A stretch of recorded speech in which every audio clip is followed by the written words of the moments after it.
پھر ملک کا بھی یہی حال ہے, نہ یہ پتہ چل رہا ہے کہ اسلامی ملک ہے یا سیکولر کنٹری ہے کیا, یہ لٹکے ہوئے ہیں درمیان میں. نہ برٹش لا ہے نہ اسلامی لا ہے, کم بخت کچھ بھی نہیں ہے, لا قانونیت ہے. آپ اندازہ لگاؤ یار, یہ درندگی کی انتہا نہیں ہے. 5 سالہ بچی, وہ کتنی معصوم پیاری بچی ہوتی ہے, اس کے باپ پہ کیا گزر رہی ہوگی, اب بھی ہوش کے ناخن لینے کے لیے تیار نہیں ہے. 2 فالٹ ہیں, 2 خرابیاں ہیں معاشرے میں جس کی وجہ سے ایسے جرائم بڑھ رہے ہیں. نمبر 1, شرعی سزائیں نافذ نہیں ہیں, بند کمرے میں سزائیں دی جا رہی ہیں. اسلام میں بند کمرے میں سزائیں نہیں ہوتی. چور کا ہاتھ کھلے عام کاٹا جاتا ہے, زانی کو کوڑے. وَلْيَشْهَدْ عَذَابَهُمَا طَائِفَةٌ مِّنَ الْمُؤْمِنِينَ, اللہ کہتے ہیں جب زانی کو کوڑے لگاؤ, مسلمانوں کی ایک بہت بڑی جماعت اس کو دیکھے. رجم کیا جائے گا نا زانی کو, مسلمانوں کی بہت بڑی جماعت دیکھے کہ پتھروں سے مار رہے ہیں اس کو. جب اس طرح کے فسادی لوگوں کو جو اس طرح بچیوں کا ریپ کرتے ہیں سزا دو تو چوک پہ لٹکاؤ اس کو, ساری دنیا دیکھے. اس میں کیا تکلیف ہو رہی ہے؟ لیکن اسمبلی میں بیٹھے ہوئے لوگ یہ قانون نہیں بنائیں گے کیونکہ ان کو ڈر ہے کہ کل ہم بھی چوک پہ نہ لٹکے ہوئے ہوں. ان کی تو جیلیں آپ جا کے دیکھو, بیریا ٹاؤن سے اچھی تو ان کی جیلیں ہوتی ہیں سیاسی لوگوں کی. اپنے لیے کیسی خوبصورت جیلیں بنائی ہوئی ہیں دیکھو, ہیں سیاسی جیلیں ہوتی ہیں نا, ان میں بچے بھی پیدا ہو رہے ہوتے ہیں ان کے, اگلے وزیر اعظم بھی جیل میں پیدا ہو رہا ہوتا ہے, صدر بھی جیل میں پیدا ہو رہا ہوتا ہے. کوئی کام ان کا رکتا ہی نہیں ہے. اسلام میں جیل نہیں ہے, اسلام میں سزا ہے چوک پہ لاؤ, کوڑے لگاؤ, پتلی گلی سے نکلو, کیش سزا, چلو جاؤ اب کام کرو, اب جو کرنا ہے کرو. اب تو کوئی تمہیں تانا نہیں دے گا کہ سزا ملی ہے, بس تو ہو گئی سزا. جیلیں بنائی ہوئی ہیں, غریب کی جیل الگ ہے, امیر کی جیل الگ ہے. سیاسی لیڈروں کی جیل نہیں, وہ بحریہ ٹاؤن ہے. وہ سعودی عرب میں ایک بنگلہ دیشی کو پکڑ لیا کسی نے, وہ بیچارہ غریب آدمی, اس کو اتنی اچھی جیل ملی نا.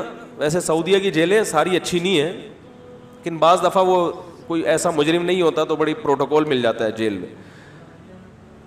ہمارے ملک سے پھر بھی بہرحال اچھی ہیں. تو بیچارہ بنگلہ دیش کا تھا, وہ اس کو جیل میں لے گئے, اللیگل گھوم رہا تھا وہ نا, تو وہ 6 مہینے یا سال جیل میں رہا. اس کو اتنا مزہ آیا, وہاں پہ کھانا پینا مل رہا ہے, پھر جیل سے جاتے ہوئے اس کو پیسے بھی دیے نا, خرچہ بھی. تو ہمارے ایک دوست نے بتایا کہ جیسے ہی رہائی کا ٹائم آیا تو بادشاہ کو گالیاں دینے لگا. وہ سعودی عرب میں بادشاہ کو گالی دینا معمولی جرم نہیں. تو جیل کا عملہ ہنسنے لگا, اس نے بولا تجھے دوبارہ نہیں پکڑیں گے, جا یہاں سے. وہ سمجھ گئے کہ یہ چاہ رہا ہے کہ مجھے 1 سال, وہ تو اللیگل رہ اس لیے رہا تھا کہ کھانے پینے کا کوئی کیا ہو جائے. اسے پتا تھا یار دوبارہ بنگلہ دیش گیا تو وہی برساتی نالے, وہی مچھر, کم از کم یہاں اتنا مزے سے رہ رہا ہوں میں.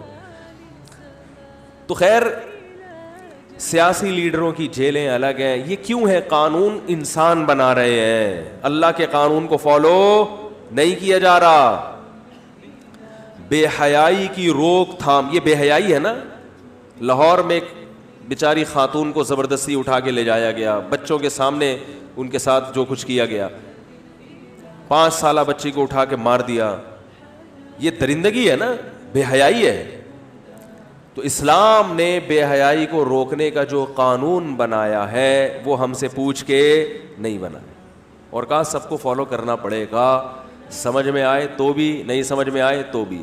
فالو نہیں کرو گے تو آخرت میں الٹے لٹکے ہوئے ہوگے, ماروں گا میں, سزا دوں گا. وہ قانون کیا ہے؟ نمبر 1, عورت کو اسلام پردے کا حکم دیتا ہے, سب سے پہلا حکم. خواتین کہتی ہیں مرد اپنی نگاہوں میں حیا پیدا کریں, ہمیں پردے کا پابند بولو بھائی نہ کریں. یہ اللہ سے لڑائی ہے یا نہیں ہے؟ جو خواتین اس قسم کی باتیں کر رہی ہیں, اس کا مطلب آپ کس سے لڑ رہی ہو؟ اللہ سے لڑ رہی ہو. اللہ نے کہا مرد کو بھی آنکھوں میں حیا پیدا کرنے پڑے گی اور آپ کو بھی اپنے لباس میں بولو بھائی حیا پیدا کرنی پڑے گی. عورت کا لباس مکمل ہونا چاہیے. یدنین علیہن من جلابیبہن, گھر سے باہر نکلتے ہوئے برقع یا بڑی چادر, کوئی بھی ایسی چادر جس سے جسم ڈھک جائے, یہ ہونی چاہیے. اس کے بغیر عورت کو گھر سے باہر نکلنے کی اجازت نہیں ہے. بلکہ اس سے بھی پہلے وقرن فی بیوتکن، عورت کا اصل ذمہ داری گھر کی چار دیواری ہے. جاب عورت کی اصل ذمہ داری نہیں ہے، اس لیے گھر کا نظام خراب ہو جائے گا. ہاں کوئی مجبوری ہو تو وہ الگ بات ہے، بعض دفعہ مرد کی آمدن کم ہوتی ہے، گھر چلانا مشکل ہوتا ہے، تو پھر عورت اس کا ساتھ دے سکتی ہے. مجبوری کے حکام کیا ہیں؟ الگ ہے. یا کسی ایسے شعبے میں عورت جاب کر رہی ہے جو ہے ہی خواتین کا، اب گائنی کی ڈاکٹر تو عورتیں ہی بنیں گی نا. نہیں آ رہی سمجھ میں بات؟ تو وہ ایک الگ چیز ہے، اس میں اپنے ذاتی مفاد کو قربان کرنا پڑتا ہے اجتماعی مفاد کی خاطر، لیکن وہ محدود ہی ہے. اصل قرآن نے عورت کا وظیفہ بیان کیا، قرنا فی بیوتکن، گھروں میں قرار پکڑو. اس کا یہ مطلب نہیں ہے کہ آپ خواتین کو اپنے ساتھ سفر پہ نہ لے کے جائیں، آپ ان کو جو ہے وہ گھمانے پھرانے نہ لے کر جائیں، یہ مطلب نہیں ہے. مطلب یہ ہے کہ جاب آپ نے کرنی ہے اور کھانا کس کی ذمہ داری ہے گھر میں رہ کے؟ عورت کی. باقی سفر میں تو میں لوگوں کو کہتا ہوں صحابہ بھی لے جایا کرتے تھے. وصاحبتہ وبنی، قرآن میں ہے نا کہ جو ہر وقت تمہارے ساتھ رہتی ہے، قیامت کے دن اس سے بھی دور بھاگو گے. تو یہ قیامت کے دن ہی دور بھاگو گے، دنیا میں دور بھاگنے کی اجازت نہیں ہے. تو صحابہ تو میدان جنگ میں لے جایا کرتے تھے اپنے ساتھ. تو جو جائز تفریحات ہیں، جائز، وہ تمام کی تمام اپنے گھر والوں کو دینی چاہیے. جائز تفریحات جتنی بھی ہیں، اس کے لیے گھر سے نکلنا پڑے کوئی حرج نہیں ہے. تو دوسرا حکم کیا ہو گیا؟ پہلا حکم ہو گیا گھر کے اندر رہیں. وہ یہ اسلام بے حیائی اور اس جیسے واقعات کی روک تھام کے لیے احکام بیان کر رہا ہے. نمبر 2، خوشبو لگا کے مردوں کے سامنے نہ گزرے.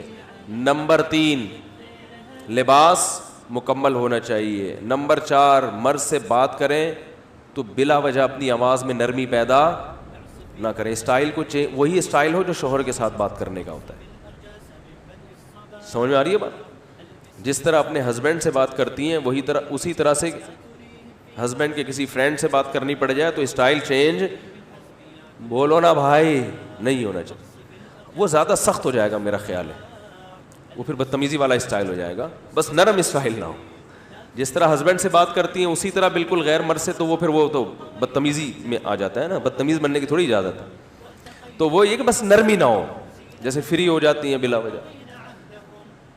اور اللہ نے عورت کو یہ حکم دیا کہ اپنی پازیب، جو پاؤں کا کوئی زیور ہے، وہ اتنا زور سے زمین پہ نہ ماریں کہ گھر کے باہر مردوں کے کان میں پڑے. وہ تو اتنی ساری احتیاطوں کا اسلام حکم دے رہا ہے. پھر اسلام نے حکم دیا کہ عورت کن کن سے پردہ کرے گی.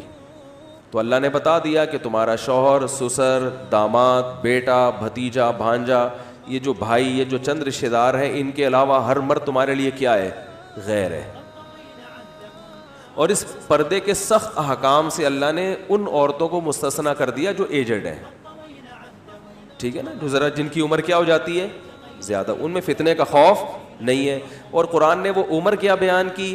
لا یرجون نکاحا، عورت عمر کے اس حصے پہ پہنچ جائے کہ لوگوں کو اب اس سے نکاح سے دلچسپی ختم ہو جائے، کوئی اس کی طرف نکاح کا پیغام بھیجنے کے لیے تیار نہ ہو، اس کا حسن و جمال ختم ہو جائے، عمر کے اس حصے پہ پہنچ جائے.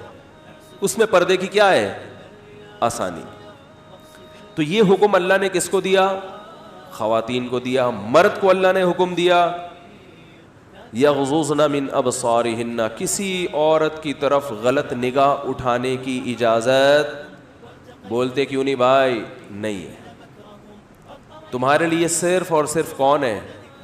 تمہاری بیوی ہے. الا علی ازواجہم، صرف اپنی زوجہ تک محدود رہ سکتے ہو. اب دیکھو خواتین کو یہ حکم تو سمجھ میں آتا ہے، میرڈ خواتین، کہ اللہ میاں نے ہمارے مرد کو پابند بنایا ہے کہ ہمارے علاوہ کسی کو نہ دیکھیں. بہت زبردست حکم اللہ نے قرآن میں ہمیں دے دیا. تو بھائی اللہ نے یہ بھی تو کہا ہے کہ جیسے آپ کا میاں کسی کو نہ دیکھے اور کوئی عورت اس کو اپنی طرف مائل بھی نہ کرے، تو اللہ میاں نے آپ کو بھی کہا ہے کہ آپ ایسا ڈریس نہ پہنے کہ دوسروں کے میاں آپ کو، بولو بھائی، دیکھیں. دوسروں کے میاں پر بھی پابندی ہے، اور نہ کوئی ایسا عمل آپ کریں جس سے دوسروں کے میاں، وہ میاں کیا ہو گیا سمجھ رہے ہو کہتے ہیں نا لوگ، دوسروں کے میاں بھی آپ کی طرف نہ دیکھیں. تو یہ اللہ کے بنائے ہوئے قوانین ہیں, اس میں دو رائے نہیں ہے. سمجھ میں آئے ٹھیک ہے, نہیں آئے تو بھی یہی ہے. تو اللہ نے مرد کو بھی حکم دیا کہ وہ نظر کی حفاظت کرے گا, اور اللہ نے مرد کو یہ بھی حکم دیا کہ وہ نکاح جلدی کرے گا تاکہ ان چیزوں کی نوبت نہ آئے. جلد نکاح کرے گا. اور اسلام نے یہ بھی کہا نکاح کو آسان بنایا جائے گا, نکاح کو مشکل نہیں. بارات کا کھانا اسلام میں بولو نا بھائی نہیں ہے. نکاح کے نام پہ جو آج کل کے استخارے ہو رہے ہیں, آج کل کے استخارے, ان کا اسلام میں کوئی تصور نہیں ہے. استخاروں کے نام پہ ٹرخایا جا رہا ہے. اور پھر یہ بھی اجازت دی کہ مرد ایک سے زیادہ نکاح کرے گا. یہ قانون بھی اللہ نے مجھ سے پوچھ کے نہیں بنایا. لوگ مجھے کہتے ہیں آپ یہ باتیں ممبر پہ بتاتے ہو, کیا کر رہے ہو, آپ کو شرم نہیں آتی, آپ کیسی باتیں کر رہے ہو؟ کہتے ہیں بھائی تو مجھے برا والا کہہ رہا ہے یا اللہ کو کہہ رہا ہے معاذ اللہ؟ تو اللہ نے مجھ سے پوچھ کے بنایا ہوتا, میں نے مشورہ دیا ہوتا, اللہ اجازت دے دے تو پھر آپ کہتے یار مفتی صاحب آپ نے اللہ میاں کو کیسا مشورہ دیا؟ اللہ میاں نے مجھ سے مشورہ لیے بغیر بنایا, اور یوں کہنا چاہیے مجھے بھی پھنسوا دیا. حقیقت میں تو خود اسلام کے قانون کی وجہ سے پھنسا ہوا ہوں. میرا لائف اسٹائل آپ دیکھ لو, آپ سر پکڑ کے بیٹھ جاؤ. لوگ کہتے ہیں گھر کو سنبھالنا اتنا مشکل ہے, کتنی ٹینشن ہوتی ہے آدمی کا, سارا خرچ کتنا خرچہ ہوتا ہے, ادھر جاؤ تو وہ ناراض, ادھر جاؤ تو یہ جو آج کل 2-3 جس کی بیویاں ہو نا اس کے ساتھ یہ مسائل ہوتے ہیں. اس کو سفر پہ لے گئے تو ادھر کا مسئلہ, ادھر لے گا تو ادھر ٹوپی کرا کے ادھر ہی ہو گئے, سارا دن اسی ٹینشن میں گزرتا ہے. اسلام نہ ہوتا, اللہ نہ کرے, اللہ نہ کرے, اسلام نہ ہوتا تو ہم گورے کی طرح کیا ہوتے ہیں, ٹینشن نہیں ہے بھائی, گرل فرینڈ کا سسٹم, نہ کوئی سالے کی ٹینشن, نہ ساس نہ سسر کی ٹینشن. تو یہ انسانوں کا اصول ہے کہ ہر آدمی اپنے مفاد کو سامنے رکھ کر قانون سازی کرنا چاہتا ہے, اور اللہ نے اجتماعی مفاد کو سامنے رکھ کر قانون بنایا. تو 5ویں چیز یہ ہو گئی, 5ویں 6ٹھی 7ویں پتہ نہیں نمبر بھول گیا. اور ایک چیز بے حیائی کی روک تھام کے لیے اللہ نے پھر یہ بھی کیا کہ ان سب کے باوجود بھی اگر کوئی یہ جرم کرتا ہے تو قرآن نے اس کی سزا بیان کی ہے کہ آخری درجے میں اب کیا ہے سزا. انما جزاء الذین یحاربون اللہ ورسولہ, جو لوگ اللہ اس کے رسول سے جنگ کرتے ہیں, یعنی کھلے عام ڈکیتی کرتے ہیں, کھلے عام لوگوں کو لوٹتے ہیں, تو اللہ نے فرمایا ان کی جزا یہ ہے ان یقطعوا او یصلبوا, کہ ان کو سولی پہ لٹکایا جائے, پھانسی نہیں, ان کے سینے پہ برچھا مار کے. آپ کو پتہ ہے سولی پہ لٹکا کے کیسے قتل کیا جاتا ہے؟ لٹکا کے چوک پہ سینے پہ برچھا مار کے نا ایسے گھمایا جاتا ہے, اذیت سے مارا جاتا ہے. یہ اسلام میں ان لوگوں کی سزا ہے جو کھلے عام دہشت گردی کرتے ہیں. نہیں آ رہی بات؟